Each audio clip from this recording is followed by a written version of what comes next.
මිහිඳු මාහිමිගෙන් යොවුන් දූපුතුන්ට. ඒ උතුම් මුනිතුන්ගේ ඔවතන් අද මිනිස්සුන්ට අමතකය.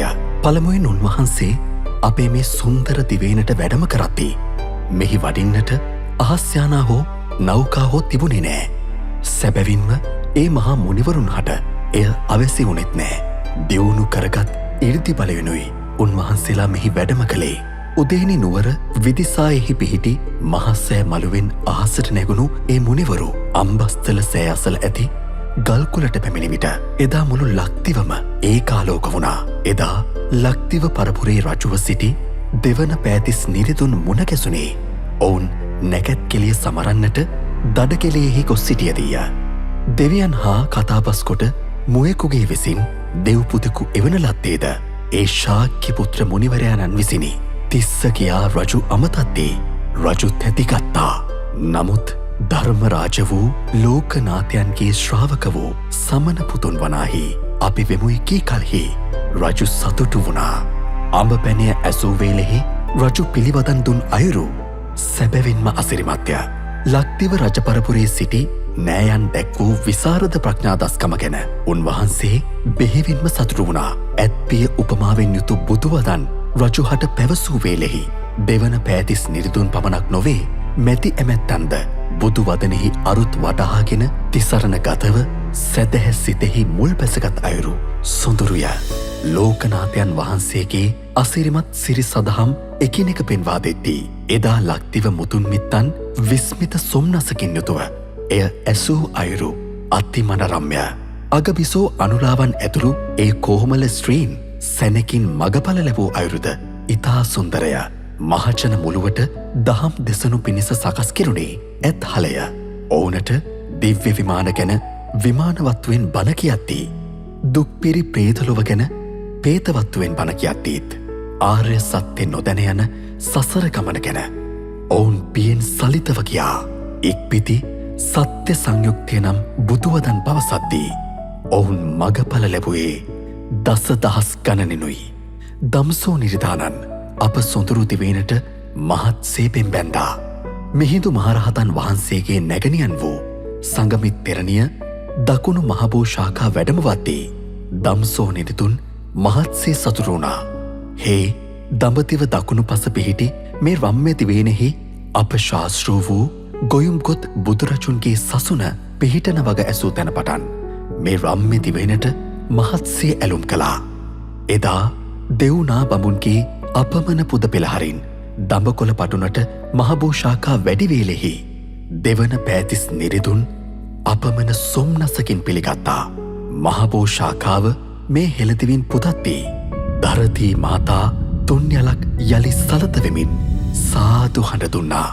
දඹකොළ පටුනෙහි පටන් අනුරපුර බෝමැඩ පිහිටන මළුව දක්වා රඹතුරින් හා පුන් කලසින් මග දෙපස සරසා සුදුවැලි අතුරා මල්වැසි වස්සමින් වෙසඟපුන් පොහෝදිනයෙහි ඒ මහපෝ ශාඛා මළුවෙහි පිහිට වූ කලෙහි දරදී මාතා තුන්යලක් සලිතවෙමින් සාදු හඬ දුන්නා. දම්සෝ නිරිතුන්ගේ අනුසස් පරිදි දඹදිවෙන් මෙහි පිටත් වෙන්නට පළමු මහබෝ ශාඛාව දඹදිවින් අභිෂේක ලැබුවා. යළිදු අනුරපුර මළුවෙහි පිහිටි කලෙහි අප දිවයිනෙහි රාජාභිෂේකය පළමුව කරන ලද්දේ ඒ බෝශාඛාවටයි. දඹදිව රාජාභිෂේකය කරනුයේ යම් අයුරින්ද ඒ අයුරින්ම අනවතප්ත විලෙන් ගෙනා පැන් මහබෝ ශාඛාවට ඉසින ලද්දේ ශාස්ත්‍රීය කාන්තාවන් විසිනි. ඒ වෙසක් පොහෝ දිනයෙහි දෙවන පෑතිස් නිරිදුන් රාජාභරණ හා කිරීටය බෝශාඛාවට පළඳවා අභිසිස් කොට පූජා පැවැත්වූ දින පටන් ඒ බෝශාඛාව මේ දිවයිනෙහි බෝරජු බවට පත් වුණා. එදා දෙවන පෑතිස්තෙමේ දොරටුපාල වෙස්කින පූජාව නිමවන දෙක් බෝශාඛාව මුරකල අයුරු ඉතා මනරම්ය. ඉක්පිති කිරීටයත් රාජාභරණත් පැළඳගත් දෙවන පෑතිස් නිරිදුන් මහත් අභිමානයෙන් යුතුව බෝධියට ලක්දිව පූජා කළා. එකල්හිද දරදී මාතා සලිතවෙමින් සාදු හඬ දුන්නා. යොවුන් අරිට්ට ඇමතියන් ප්‍රමුඛ අප පරපුරෙහි යොවුන් දරුවන් ගෞතම බුදුසසුනෙහි පැවිදි වූයේ 100,000 ගණනිනුයි. නිකෙලෙස් හදමඩලක් තරා ගෞතම බුදුන්ගේ ලයෙහි උපන් අරහත් ශ්‍රාවක දරුවන් වන්නට තරම් අසිරිමත් පුණ්‍ය මහිමයකින් හෙබි ඒ මුනිවරුන් තූපාරාම සෑමලුවෙහි විනය සංගායනා කරද්දී දරතී මාතා යළිත් වරක් සලිතව තුන්යලක් සාදු හඬ දුන්නා. මිහිඳු මහරහතන් වහන්සේ අපට දහම් දෙසුවේ දීප භාෂාවෙනුයි. මාගදී හෙවත් පාලි භාෂාවෙන් උන්වහන්සේ දරා සිටි තෙවලා පුතුවදන් ඒ අයුරින්ම අප පරපුරෙහි යොවුන් සමන දරුවන්ට වනපුත් කරවද්දී උන්වහන්සේලා පිපාසිත මුවපුවන් සිසිල් පැන් වළඳන ලෙසින් මහත් ආශාවෙන් තම ලයෙහි දරාගත්තා. එහි අරුත් හෙළපසින් පවසද්දී ඒවාද මහත් බැතියෙන් තම ලයෙහි දරාගත්තා. ගොයුම් සම්බුදු සසුන දෙවි මිනිසුන්ගේ හිතසුව උදෙසා සුරකිනු පිණිස දෙවි පරදුවට තබා උන්වහන්සේලා වෙහෙසුනා. එකල මිහිඳු මහරහතන් වහන්සේ ඒ භික්ෂූන් වහන්සේලාට ඉගැන්වූයේ බුදු බව පැතීමේ මහායානයවත් බෝසත් වන්දනාවත් නොවේ. ගෞතම පුතුන්ගේ නිමල දහමයි. එහි කියවෙන්නේ ශ්‍රාවකයෙකුව දහම් හැසිර සුගතියෙහි ඉපදීමටයි. එසේ සුගති රැකවරණය ලබමින් භවසයුරින් එතරවීමටයි. නිමල පුතු දහම එයයි.